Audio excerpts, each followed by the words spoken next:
ఇంకేం కావాలే చాలే. బాబాయ్ ఏమైంది మనిషికి? బాబాయ్ బాబాయ్ ఏమైంది బాబాయ్? ఇందా నుంచి పిలుస్తున్నా కూడా అట్లే సైలెంట్ ఉన్నావు. నా నోటితో ఎలా చెప్పనమ్మా? అప్పులో ఏమన్నా ఫోన్ చేశారా? ఐపీఎల్ క్రికెట్ బెట్టింగ్ ఏమన్నా కట్టి ఓడిపోయారా? అది కూడా కాదమ్మా. అది కాదు ఇది కాదంటే కొంప తీసి పిన్నికి ఏమన్నా హ్యాండ్ ఇస్తున్నా? అదేం కాదమ్మా. మరి త్వరగా చెప్పండి బాబాయ్, ఎందుకు ఇలా ఉన్నారు? నాకు బీపీ పెరిగిపోయేటట్టుంది. మీరు చెప్పకపోతే నా మీద ఒట్టే. బీపీ పెంచుకోకమ్మా, ఇంత చిన్న వయసులో మంచిది కాదు పాపాయ్. మరి విషయం చెప్తే ఇంత హడావుడు ఉండదు కదా. చెప్తానమ్మా, అదే ఎలా చెప్పాలా అని. నోటితో బాబాయ్.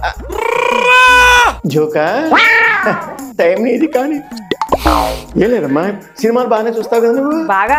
అదే ఇప్పుడు మన తెలుగు అబ్బాయి మంచి హైట్ ఉంటాడు, వచ్చిన 4-5 సినిమాలోనే టాప్ స్టార్ అయిపోయాడు. అబ్బాయి పేరేమిటి? విజయ్ దేవరకొండ. ఎస్, కొండ, దేవరకొండ.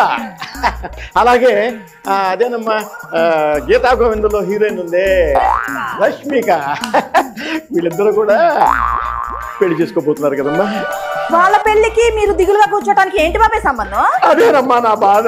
పెళ్లి చేసుకుంటున్నారనే? కాదమ్మా. మరి ఈ అందమైన జంట మీద, ఈ బంగారు జంట మీద, నా బంగారు కొండ మీద ఆ వేణుగాడు చూపు ఎక్కడ పడుతుందో అని భయంగా ఉందమ్మా. వేణు అంటే మన స్వయంవరం వేణునా?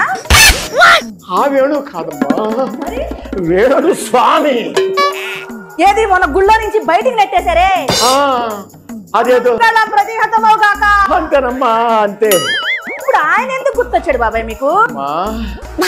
ఈ అందమైన జంట మీద, ఈ ఆదర్శమైన జంట మీద వాడి కన్ను పడకుండా ఉండాలంటే, అంటే మీరు మన నాగ చైతన్య వాళ్ళ అలా కాకుండా ఉండాలంటే మన చేతుల్లో ఏముందమ్మా? ఏముంటది బాబాయ్? అంతా 7 కొండలు వాడి. ఆ జంటని చల్లగా చూడమని వేడుకుందామమ్మా. ఈ 7 కొండల వాడ వెంకటరమణ గోవింద గోవింద, గీత గోవింద.